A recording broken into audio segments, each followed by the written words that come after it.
Hello and welcome back, and this is for my Star Wars fans, and today we have an article here. It was a very interesting interview, and I will give credit to New York Times, who had this very great discussion with Temuera Morrison, who has of late in The Mandalorian TV show reprised his role as Boba Fett. So let's go straight into the highlights of this interview. So the article says The Mandalorian set in the Star Wars universe has also been building up to a fuller return of the enigmatic Fett. The character has been shown in cameo in past episodes, and in the most recent installment, The Tragedy, Fett played a central role when he came after the show's title hero, Pedro Pascal, who plays Din Djarin in search of his missing armor. So of course the article prefaces it by saying that Temuera Morrison has been in the Star Wars movies. He appeared in Attack of the Clones, where he played Jango Fett, and in Episode 3, Revenge of the Sith, in which he played various clone troopers. He also voiced Boba Fett and Jango Fett in several Star Wars video games, and his voice was retroactively added to Boba Fett scenes in The Empire Strikes Back and Return of the Jedi. So he spoke on Friday about assuming the mantle of Boba Fett and his history with the Star Wars franchise, and these are edited excerpts from that conversation. So the interviewer asks, "How long have you been awaiting your opportunity to return to the Star Wars series?" Temuera answers, "There was a lot of stuff online about a possible Star Wars bounty hunter film. And then I was watching all the new Star Wars movies coming out, wondering if they were ever going to do anything with Jango Fett. My agent and I had a number of discussions. When are they going to call me? But then I kept forgetting about it. In this day and age, they have a number of options. They could have called other people to play the part. They can also go with a fresh face. They could have called The Rock." I felt so grateful that after all this time, something came to be. So the interviewer asks, "What happened when you finally got the call that the series creator Jon Favreau and executive producer Dave Filoni wanted to meet with you?" "I wasn't even quite sure what The Mandalorian was about," he answered, "but I kind of knew that Jango and Boba had their own Mandalorian history.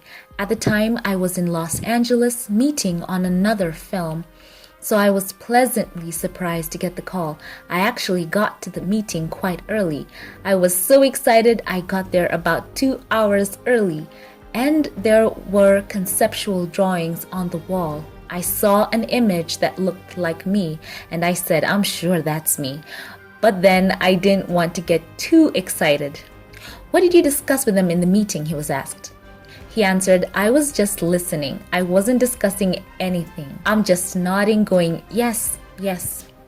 Obviously, they had their ideas about what they wanted to do, and they must have told me that they wanted me to play the role again. But I was so nervous that some of it was just going straight over my head. I was just going, 'Wow, this is great.' It wasn't until I got back in the car after the meeting that I went, 'Is this actually going to happen?' But as you saw, it happened, all right." Then the interviewer asks, "Did they talk about his being a different, more seasoned Boba Fett than we saw in the earlier Star Wars films?" "Yes, when we find Boba, he's well-worn. He's been through a lot. He's a survivor, and he's weathered.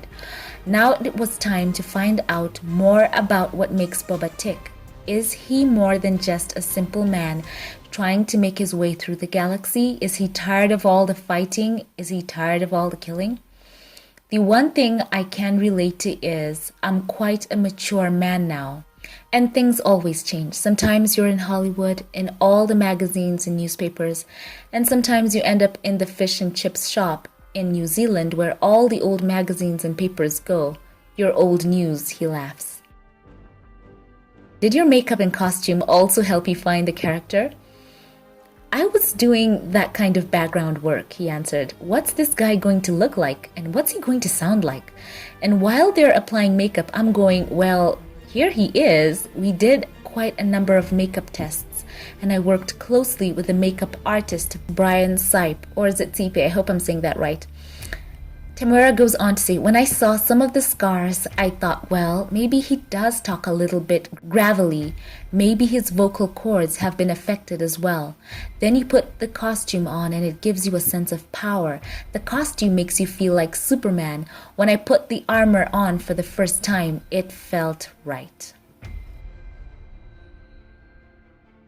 So the article goes on a bit later, and he was asked, what do you remember about your time on the set of Attack of the Clones? And he answered, I just had so much fun. I think I might have been killing George because I'd be singing on set, playing around with weapons and wearing the outfits. I think I had too much fun. But I thought, man, if I get another opportunity to do this, I'm going to really get into it and do the best job I can. So, did George Lucas explain to you that you are going to end up playing all these other characters who were cloned from Jango Fett? He answered, even when I finished the filming process, there was still quite a bit of work to do. I would keep getting calls from George, okay, I just need you in the studio to voice some more stuff. One moment I'm the voice of this, and then another guy, and then Commander Cody, and then a whole elite strike force. Things just kept going and going, but I didn't mind. Do you hear from Star Wars fans who felt like Jango Fett suffered an unexpectedly abrupt end? He says, yes, well, I know the feeling. I ended up watching Attack of the Clones in Dallas, and I was so excited to watch it with this new Dolby sound at the theater. I was just starting to enjoy myself when I got off, he said. Wow, this is good. There I am. Pause.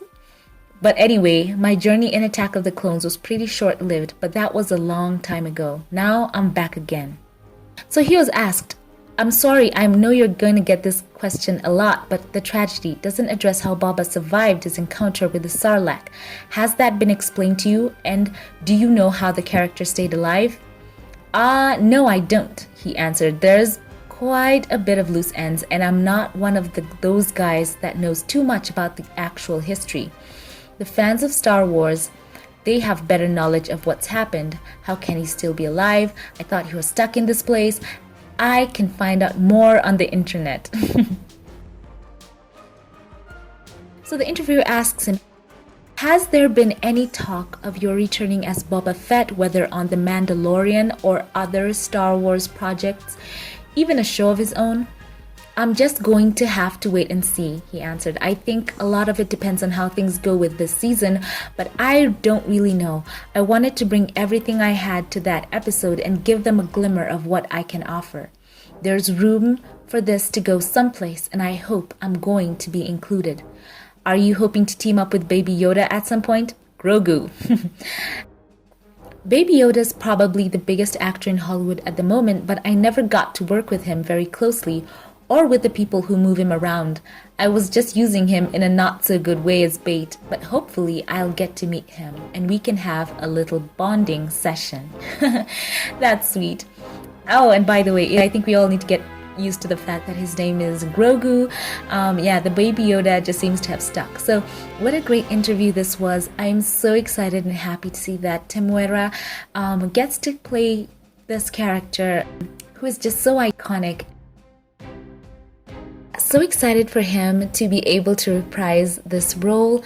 And as we know, Temuera Morrison, he has quite a footprint in Star Wars, the movies, in the prequels, being all of the clone troopers. I mean, what a blessing that has been for him. And, remember when we heard the rumors that he might show up in The Mandalorian, there was that running theme that perhaps he could be not only Boba Fett, but Rex, because we do know Rex was there at the end of Return of the Jedi. So I think that Dave Filoni canonized that. So I just want right now for Jon Favreau and Dave Filoni to absolutely break the internet and have us just see Rex. Temuera Morrison, of course, playing Rex. Just, give him a different makeup look. Even if it's a cameo, just do it. Come on. That would be so fantastic. But all in all, happy to see him back. As you can see, he has a hunger and a thirst to be back in Star Wars and perhaps to have his own show. And we will be there for him because he is just, he's not only playing such an iconic character, such a beloved character in the bounty hunter Boba Fett. He just has a story to tell. I think there's just so much more. So I'm excited to share this with you. I'm happy that he's having this chance once again, and I'm excited to see the projects in store under the stewardship of Jon Favreau and Dave Filoni. I'm just so excited. So I'm happy to share this with you. Now share your thoughts with me in the comment section. Thank you all for watching. Thank you to my Patreon supporters. Thank you for choosing to support my channel. I love you all, and have a great day wherever you are, and I will catch you in the next one. Have a blessed one.